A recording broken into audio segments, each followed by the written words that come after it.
So when you think of the Mid-Autumn Festival, I'm guessing the first thing you picture is a mooncake. And yeah, they're delicious, but they're really just the tip of the iceberg. There is so much more to this beautiful celebration. So today, we're going to go beyond the mooncake to uncover the stories, the traditions, and the real heart of this holiday. Okay, so let's start with a simple question. What's really inside a mooncake? And sure, you could say lotus seed paste or maybe red bean, and you wouldn't be wrong, but that's not the whole story, not even close. The real ingredients, well, they're a little less tangible and way more fascinating. This is what's really inside. You've got history, you've got mythology, and you've got this beautiful, powerful story of a family coming back together. So think of this explainer as us kind of peeling back the layers of that pastry one by one to see what's really at the core. All right, first up, more than just mooncakes. Look, we get it. They're the famous ambassadors for the festival, right? The thing everyone knows. But really, think of them as just the delicious cover of a much bigger, much more interesting book. Okay, now for the magic. To really get what this festival is all about, you have to look up. Because the moon, that's where the stories are. All of these traditions, they're built on these amazing old legends that make the moon feel so special and, well, so poetic on this one night of the year. So the big one, the story everyone knows, is the tragic romance of Chang'e.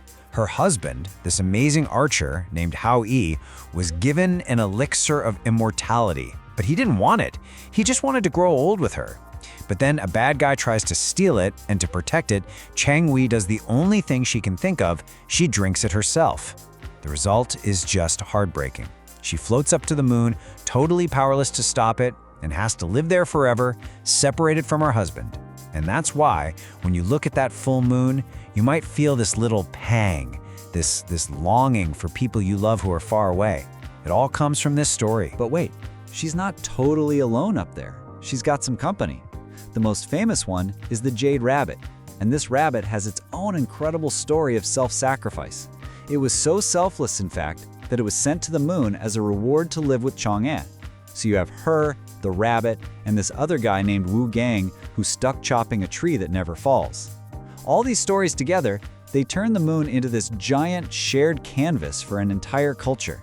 It's not just a rock in the sky, it's a storybook. So, we've got these amazing myths, but how do they connect to what the festival actually feels like for people today?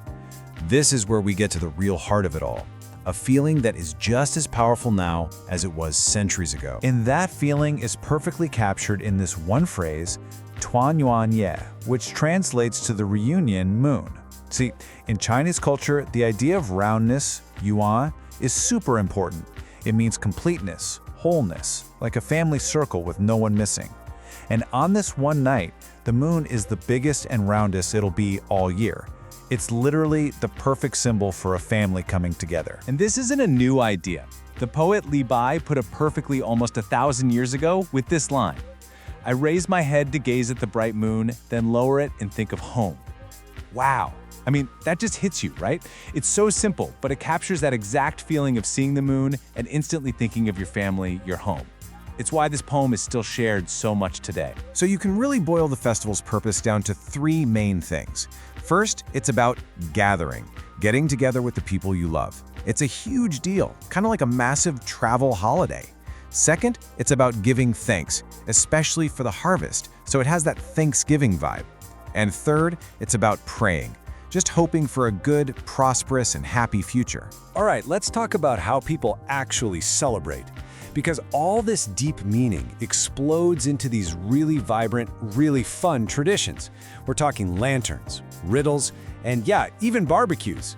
It's not all just quiet moon gazing, believe me. Lanterns are absolutely everywhere, and they're gorgeous. They used to literally light the way for family members coming home for the reunion. Now they create these incredible seas of light. But here's the cool part. It's not just about looking pretty. A lot of these lanterns have riddles hanging off them.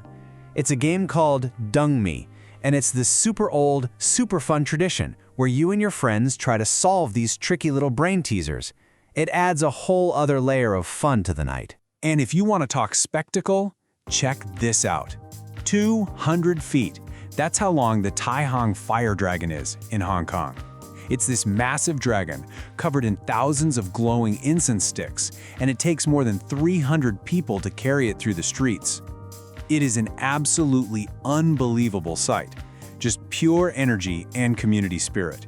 And it all started back in the day as a way to fight off a plague. What's so cool is that not everyone celebrates the exact same way. The festival has these really interesting regional twists. So you've got Hong Kong with that insane, high-energy fire dragon dance. Then you hop over to Taiwan, and it's way more chill and communal. Everybody's out on the sidewalk having a barbecue. And then in Vietnam, where they call it Tet Truong Thu, it's really all about the kids. It's a festival of pure joy and wonder for them. Okay, I gotta tell you, this might be my favorite fact. The #1 thing to do in Taiwan for the Mid-Autumn Festival is have a barbecue. Seriously, on the sidewalk. And get this, it's not some ancient tradition. The whole thing basically started because of a soy sauce commercial in the 80s. Isn't that wild? It just goes to show you that traditions can pop up anytime. Oh, and they also have this other adorable and quirky tradition where kids wear pomelo rinds as hats for good luck. So from ancient myths to modern barbecues, this festival has come a long way. And now, it's not just an Asian celebration anymore. Its glow has truly gone global. Which kind of makes you wonder, right? Why does this ancient harvest festival still connect with so many people in our super modern global world? Why does it resonate in places like London or San Francisco, so far from where it began? Well, I think the answer is actually pretty simple. It's because its message is universal. You see these huge festivals popping up in cities all over the world, and they're not just for the diaspora, they're for everyone. They become these amazing cultural bridges.